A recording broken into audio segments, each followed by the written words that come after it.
Altı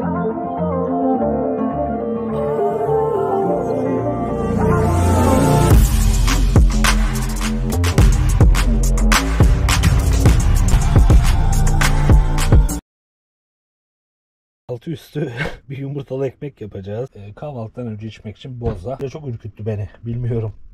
Bir şat yapalım. Parlaklığına bakar mısınız? Sallana sallana bu hale geliyor. Yok. Diyelim. Uy. Karavana bakar mısınız? Oğlum. Ne yapıyorsun aşkım? Ne yapıyorsun bebeğim? İçerisi inanılmaz duman oldu. Dumanı görüyor musunuz? Yatağımı sıfırdan tekrar yaptım. Bayağı yoruldum. Arkadaşlar altı üstü bir yumurtalı ekmek yapacağız. Kahvaltılık peynirimizi çıkardık.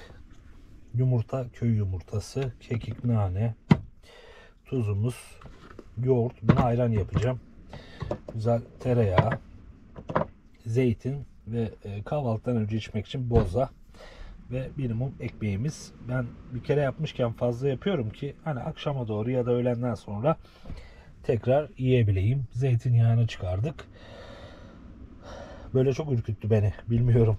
Kahvaltımızı hazırlamaya başlıyoruz ama öncesinde daha önce aldığım boza vardı.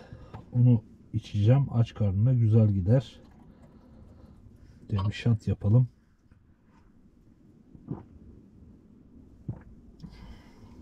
Çok güzel ya. Ben sade içmeyi seviyorum bunu. Ara ara bunu içeceğim zaten. Bıyık olduğu için. Peçetemizi de alalım. Evet, yumurtamızı kıralım.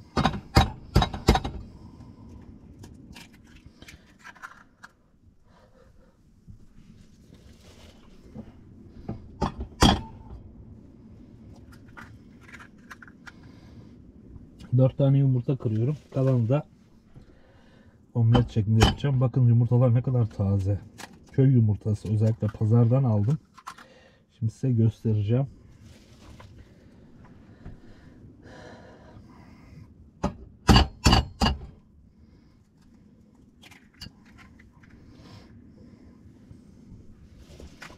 Parlaklığına bakar mısınız? Çok fark ediyor ya. Şimdi ben naneyi gerçekten seviyorum. Kekiği de çok seviyorum. Kekik. Hemen yerine koyalım. Nane. Bunlar can ya. Himalaya tuzumuz. Biliyorsunuz tuz kullanmıyorum. Sofra tuzu. Bu biraz daha tuzsuz. Sanırım yeter.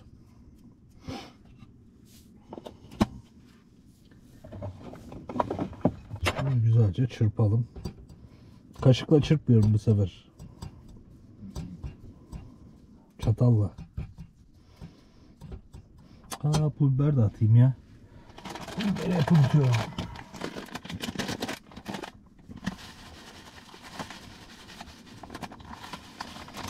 Pul biber acılık katmaktan ziyade farklı bir tat katıyor. Aroma katıyor.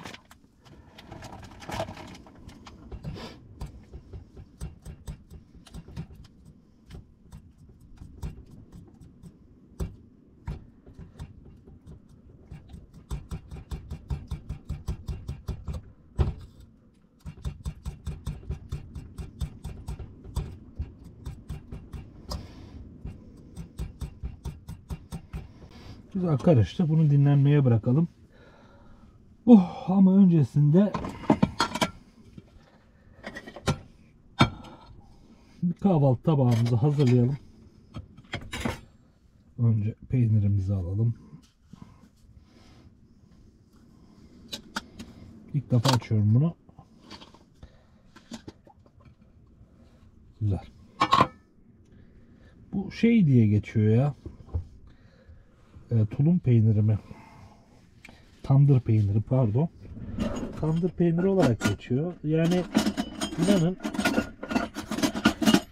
çoğu peynirden bence daha güzel.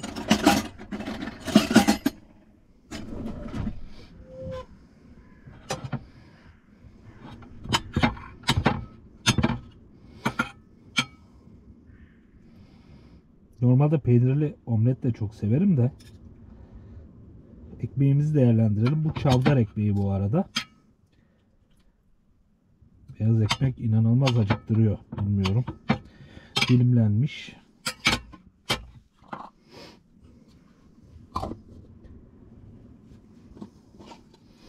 Kapağı iyi kapatmamız gerekiyor.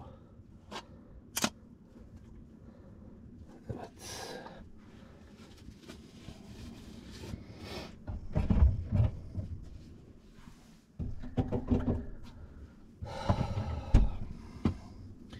Bu zeytin bizim yaptığımız zeytin. Daha doğrusu babamın yaptığı zeytin. Annem bir kavanoz verdi.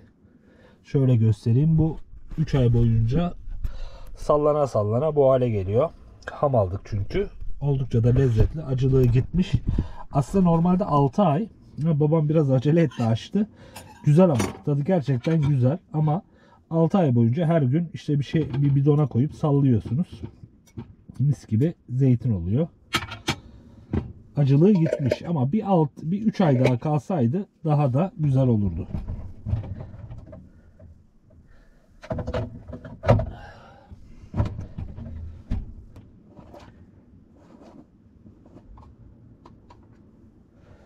Biraz su kattık.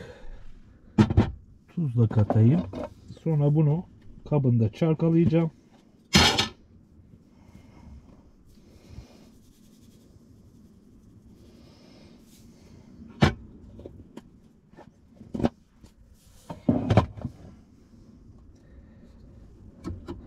Ne ayranı diyorlar? Şey mi? Yayık. Kapağını iyi kapatmam gerekiyor yoksa atar. Hadi. Diş oturmuyor bir türlü. Ve oturdu.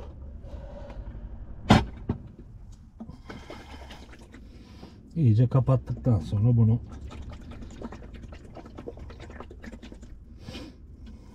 çalkalıyoruz. Evet, ayranımız da hazır. Şimdi ya dediğim gibi yani peynir, zeytin.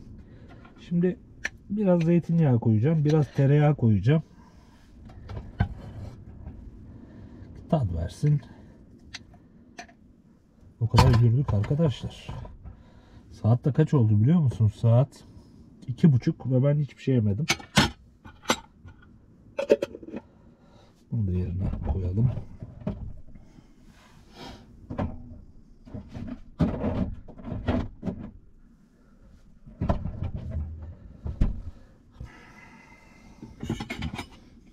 Tabağımızı şöyle koyalım artık.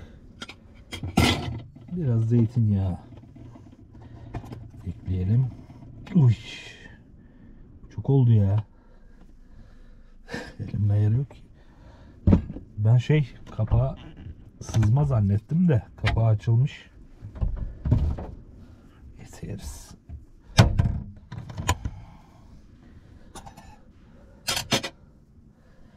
Ocağımızı yakalım.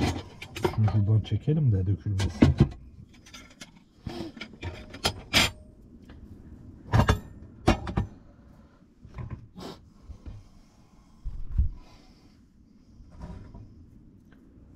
Ocağımızı da yakalım güzel.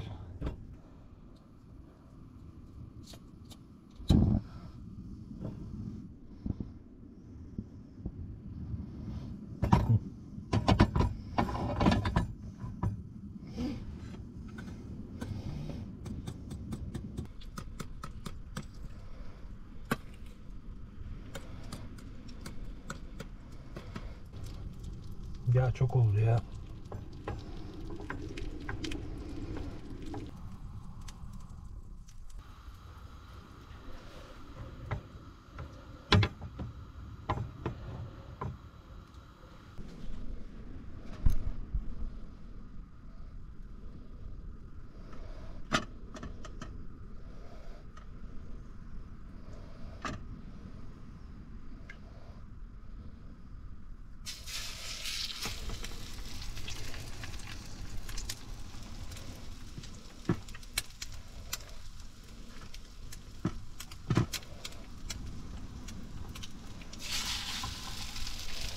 Ben bol yumurtalı seviyorum. Kısalım.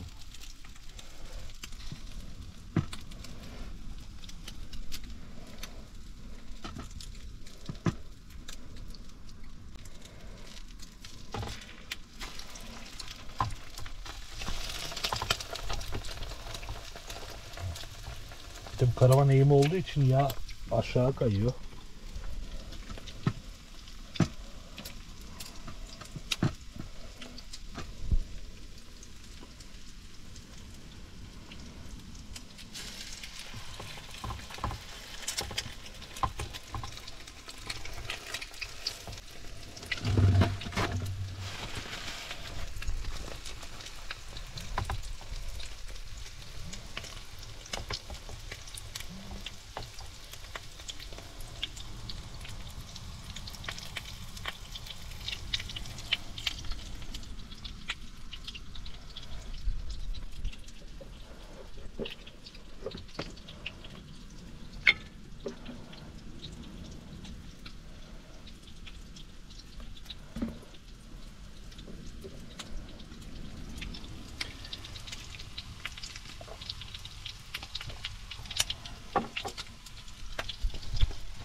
Vallahi börek gibi oldu, ne yalan söyleyeyim.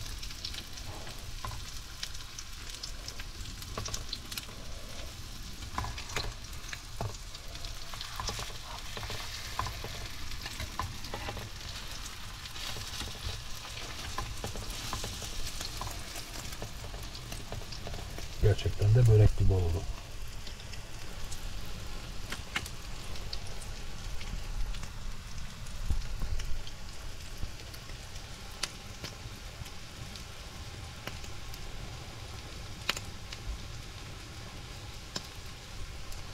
Aha, misafir. Oğlum, ne yapıyorsun aşkım sen? Ne yapıyorsun bebeğim? Çok güzel av köpeği arkadaşlar. Evcil. Sahibi var. Hemen kokuyu aldı geldi. Evet. Bakın. Börek gibi. Cidden börek gibi.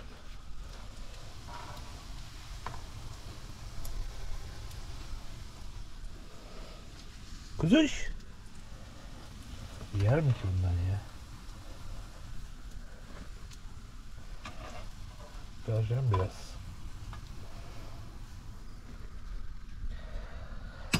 Evet, yumurtamız herhalde yetmeyecek. Olsun olduğu kadar.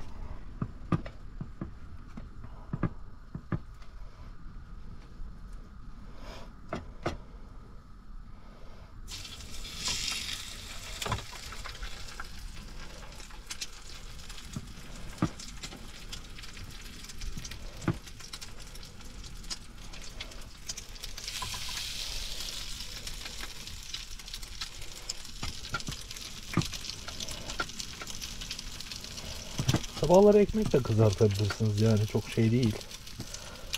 Evet, kalmadı. Bunu da öylesine yapacağız.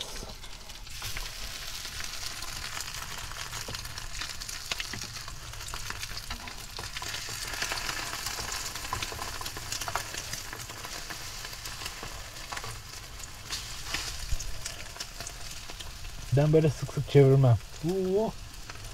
Karavana bakar mısın?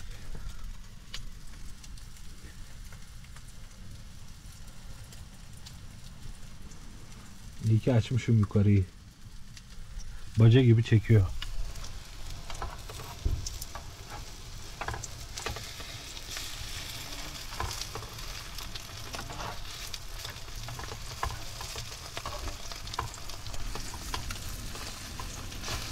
Oo, bu yanmış. yumurta yoktu ya. Tamam, altını kapatalım. Ve kahvaltımız hazır arkadaşlar. Şu benim çatalım olsun.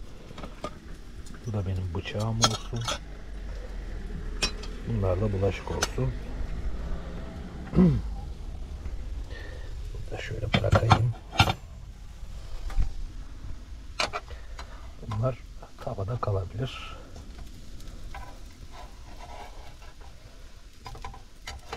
Köpek gelirse şu yanmışı köpeğe vereceğim. Ve oldu arkadaşlar. Bu kadar basit. O kadar çok şey çıkardık. Ayranımız da var.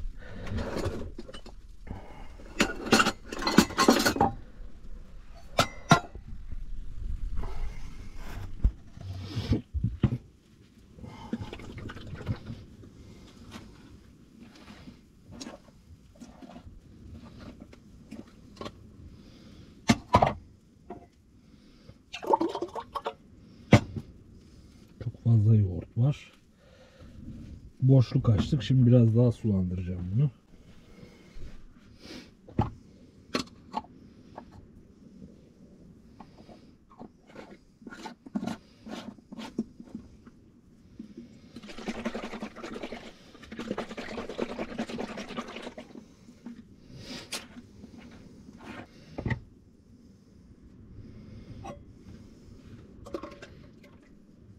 Güzel. Bu da dolaba koyacağım. Canım istedikçe içerim. İçerisi inanılmaz duman oldu. Sinmeden hemen arka kapıyı açayım. Hiçbir şey kalmaz. O da açık kalsın.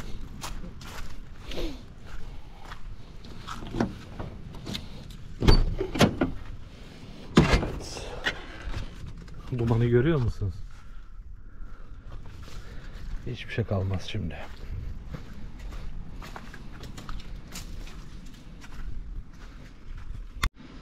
Ve kahvaltımız hazır. İnanın börek gibi oldu diyebilirim. Şimdi biraz tadına bakayım. Cidden güzel. Çok güzel. Afiyet olsun.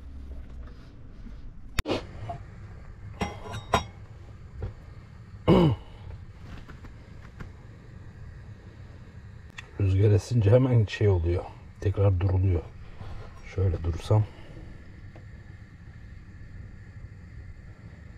Tam köpürecek. Biraz bakın böyle durdum. Köpürmeye başladı daha çok. Evet. Ha gayret. Ne oldu?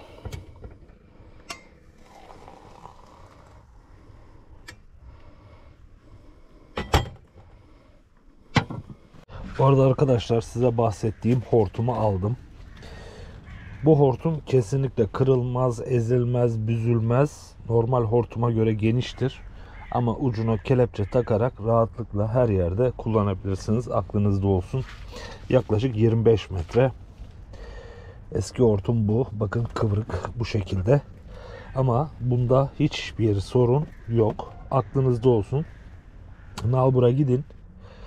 Fırat İstanbul demiş.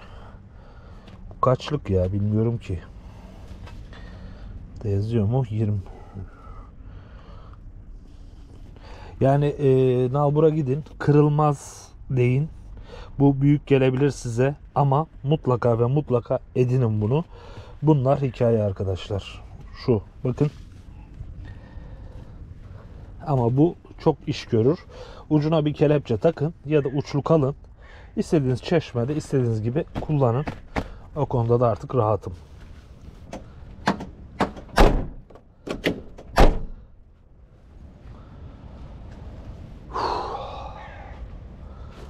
Güzel ya.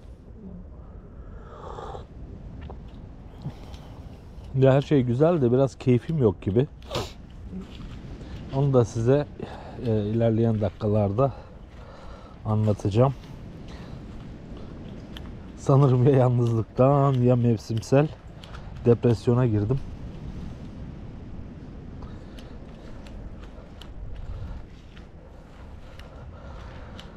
Bir arkadaşımı aradım.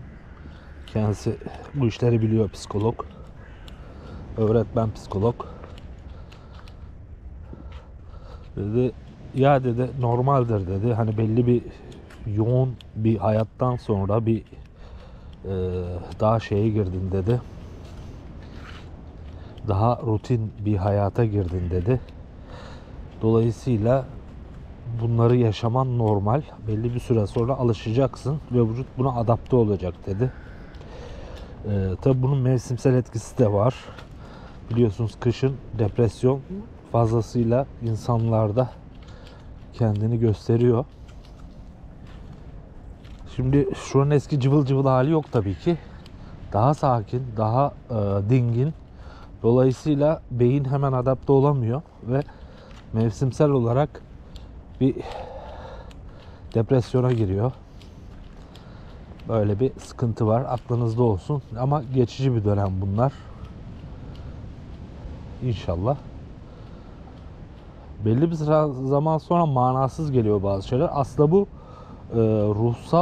kanımca ruhsal olgunlaşmaya doğru giden bir süreç. Çünkü kendinizle baş başa kalıyorsunuz. Kendinizi tanıyorsunuz. Bir geçiş dönemi oluyor. Belli bir yol gidiyorsunuz. Zorluklarla karşılaşıyorsunuz. Sonrasında beyin ve hormonlar kendini adapte edene kadar da bir durgunluk zamanına giriyorsunuz. Buna beynin dibe vurması diyebiliriz ama tabii dibe vurmadan yüzeye çıkmak da olmaz. Bunun da farkındayım. Kendimi tanıyorum. Çok yoğun bir iş hayatım vardı. Çok. Muhasebe kolay değil. Çok stresliydi.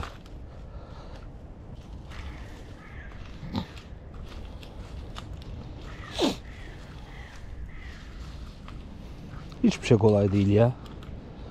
Bakın herkesin hayali işte karavan alıp çıkmak, o bile kolay değil. Ya şöyle düşünün, sizi 7 yıldızlı otellerde bir sene misafir etseler ya orada da sıkılırsınız.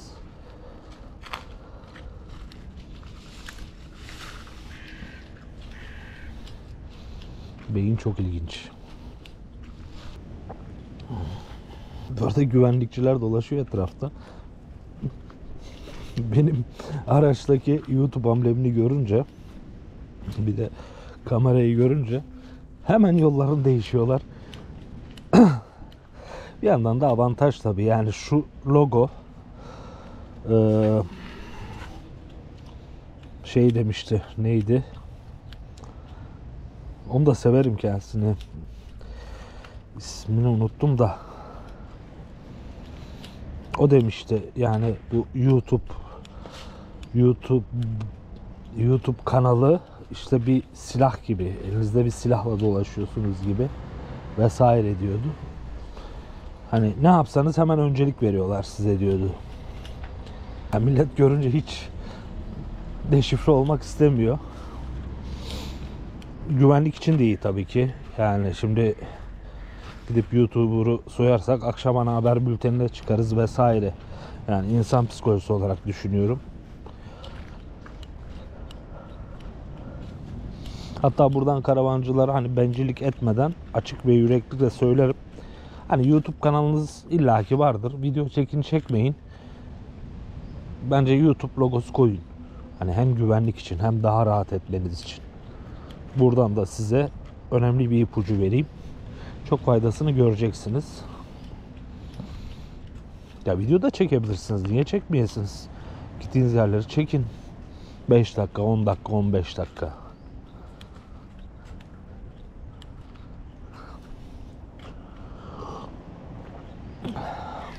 Yazın burada arabayı sokamazsınız bile buraya. O kadar yoğun. Röportaj adam. Evet. Hatta yakında bir filmi çıkacak. Çok keskin bir zekası var çocuğun. Esprileri çok iyi. Gözlem yeteneği çok iyi. Çünkü zaten halkın içinde yaşanan olayları yansıtıyor. Dolayısıyla gözlemi çok iyi. O demişti. İşte ne dedi? bir makine alıyor. Makine bozuk çıkıyor. Arıyor. Diyor bir gün sonra yenisini gönderiyorlar. Yanında da hediye gönderiyorlar. Diyor benim de zoruma gidiyor diyor. Niye normal halka bunu yapmıyorsunuz diyor. Da buna. Dolayısıyla diyor bu diyor bir silahtır diyor. Elinizde tuttuğunuz bir silah gibidir diyor. Vesaire. İşte biz ikiyüzlü bir toplumuz. Bunu her zaman söylüyoruz. Söylüyorum daha doğrusu. Hak, adalet, eşitlik herkese olmalı. Gücü elinde bulunduran için olmamalı sadece. Farklı bir düzen var ya. Yalnız bakın buradan bakınca karavan çok geniş durdu. Çok geniş durdu. Turist amcalarımız da sağdan gidiyor.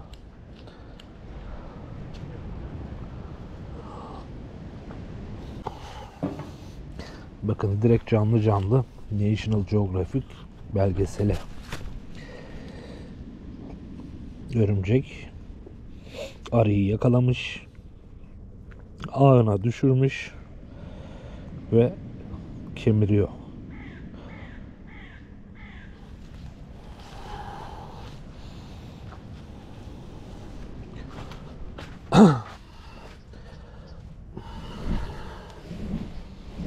Tabii ki yüksek yer olmadığı için bunu sürme imkanım olabilir.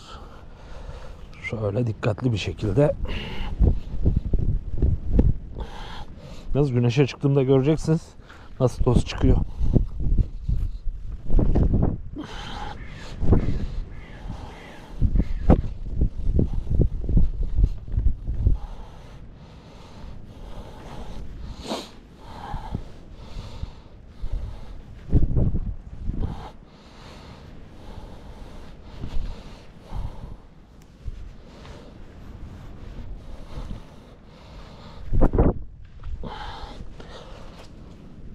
Bu tamam.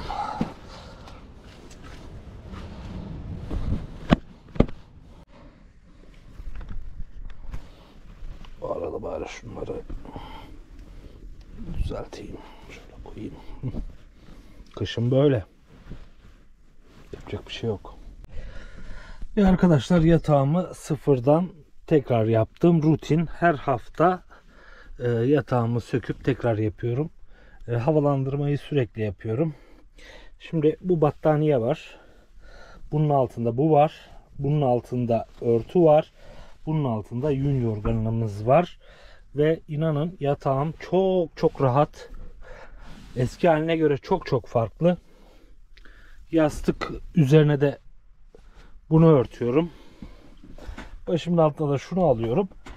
Battaniyem burada. Yorganım da burada. Ayrıca yorganı koruyorum. Onun dışında bulaşıkları yıkadık. Bezlerimi kurutuyorum. Yeşil bezler her zaman bulaşık duruladığım bezler. Bu ve şu tezgah bezi. Buradaki bezim de zaten çiçeklerin üzerindeki bez. Bayağı sürdü. Bayağı yoruldum. Yani altı üstü bir yumurtalı ekmek yaptık arkadaşlar. Ve artık dinlenme zamanı geldi. Herhalde bugün daha bir şey yemem gibi.